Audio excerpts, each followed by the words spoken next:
2 वर्ष 11 महिने 18 दिवसामध्ये बोधिसत्व परमपूज्य बाबासाहेब आंबेडकरांनी या देशाचं संविधान टाईप केलं.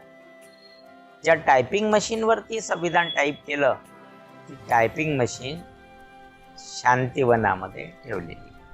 माझे नाव संजय पाटील आहे. सगळ्यांना जय भीम. मी इंडियन बुद्धिस्ट काउन्सिल, भारतीय बौद्ध परिषद, शांतिवन चिचोली प्रकल्प या संस्थेचा कोषाध्यक्ष तसा व्यवस्थापक आहे. बाबासाहेबांच्या अत्यंत महत्त्वपूर्ण वस्तू जे आपल्याला प्रेरणा देऊ शकतील. बाबासाहेब वयाच्या 65 वर्षी चित्रकला शिकलेत, तर त्याच्याकरता त्यांनी काढलेलं बुद्धाचं चित्रसुद्धा शांतिवनात ठेवलेलं आहे. बाबासाहेब हायकोर्टामध्ये अफ्रॉन घालून जायचा झगा, तो झगासुद्धा शांतिवनामध्ये ठेवलेला आहे. बाबासाहेबांना म्हाताऱ्या वयामध्ये दात नव्हते, त्यांना 32 होती, ती 32 सुद्धा शांतिवनामध्ये ठेवलेल्या आहेत. एवढंच काय तर बाबासाहेबांच्या संपूर्ण वस्तू, बाबासाहेबांच्या अस्थी 56ला बाबासाहेब धर्मांतर होताना ज्या भगवान बुद्धांच्या मूर्तीसमोर नतमस्तक झाले, ती भगवान बुद्धांची मूर्तीसुद्धा शांतिवनात ठेवलेली. बाबासाहेबांच्या वस्तू केमिकल ट्रीटमेंटला दिलेल्या आहेत. मी ज्या वस्तू सांगितलं कारण की याचं आयुष्य वाढावं आहे. आता 56च्या पूर्वी बाबासाहेबांनी त्या वस्तू सगळ्या वापरलेल्या आहेत, त्या निश्चितच खराब होतील. म्हणून आपण नागपूरला लखनौच्या एका टीमला ते काम दिलेलं आहे, ARMला, आणि ते योग्यरित्या ते आपलं केमिकल ट्रीटमेंटचं काम आता बाबासाहेबांच्या वस्तूवरती सुरू झालेलं आहे. त्याच्यापैकी 85% काम ट्रीटमेंटचं सुद्धा झालेलं आहे आणि बिल्डिंग वर्कमध्ये सुद्धा 90% काम झालेलं आहे. 1957ला मातोश्री गोपिकाबाई बाजीरावजी ठाकरे यांनी आपली 11.5 एकर भूमी इंडियन बुद्धिस्ट काउन्सिलला वामनरावजी गोडबोले त्यावेळेस पाहिलं की धम्म दीक्षेचे शिल्पकार म्हणून जर कोणी होते, बाबासाहेबांना ज्यांनी नागपूरला आणलं असं जर कोणी होते, ते होते वामनराव गोडबोले. बाबासाहेबांनी त्यांच्यावरती विश्वास ठेवला आणि बाबासाहेबांनी त्यांच्यावरती दीक्षेचा सचिव म्हणून कारभार ज्यांच्याकडे दिला ते धम्मसेनानी वामनरावजी गोडबोले यांच्याजवळ मातोश्री गोपिकाबाई ठाकरे यांनी 1957ला ती जागा 11.5 एकर भूमी दानात दिली. आणि आपण बघतो हो, खरोखरच तिचं मोठं योगदान म्हणायला पाहिजे मातोश्रीचं. की आज आणि या सगळ्या जागेवर हा प्रकल्प आता साकारून राहिलेला आहे.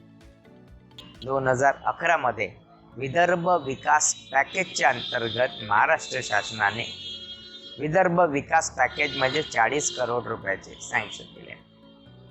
आणि आपण आता शांतिवनामध्ये बघतोय 40 करोडपैकी आता जवळपास एक नवीन बाबासाहेबांचं वस्तू संग्रहालय तिथे झालेलं आहे. आपलं मुख्य उद्देश जो आहे तिथे तो आहे धम्म प्रचारक प्रशिक्षण विद्यालय. प्रशिक्षण म्हणजे इच्छुक आणि त्यागी विद्यार्थ्याला तिथे प्रवेश दिला जाईल. सर्व धर्माबरोबर बौद्ध धर्माच्या विशेषतेचं ज्ञान, त्यानंतर त्याला पांढरे शुभ्र वस्त्र घालून लोकांमध्ये पाठवल्या जाईल आणि लोकांच्या चांगल्या अभिप्रायानंतर त्याला भिक्षू संघामध्ये प्रवेश दिला जाईल. त्यामध्ये मुख्यतः जे विद्यार्थी राहतील त्याच्याकरता ती हॉस्टेलची इमारत एक तयार झालेली आहे. त्याच्या पाठीमागच्या भागाला आपण जर बघितलं असं टीचर कॉटेज, या भागाला बघितलं असं मेडिटेशन हॉल भिक्षूंसाठी, या भागाला बघितलं असेल आपण अनापानसाठी मुलांसाठी, आणि या भागाला बघितलं असेल ते उपासगृह. आणि बाबासाहेबांचे हा जे महत्त्वपूर्ण साहित्य ठेवलेलं आहे हे बाबासाहेबांचं नवीन वस्तू संग्रहालय.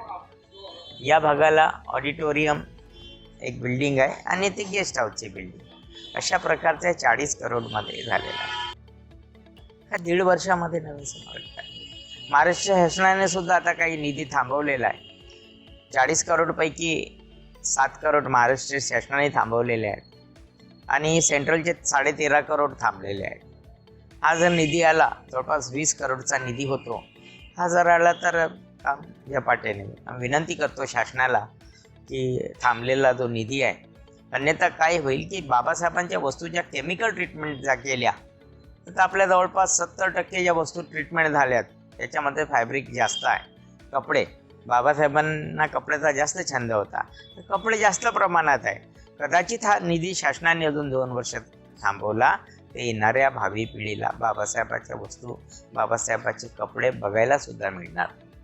त्याच्यामुळे महाराष्ट्र शासनाला आणि सेंट्रल गव्हर्नमेंटला आम्ही आग्रहाची विनंती करतो की त्यांनी बाबासाहेबांच्या केमिकल ट्रीटमेंट आणि हा जो निधी थांबवलेला हा लवकर अलॉट करावा ही आग्रहाची विनंती.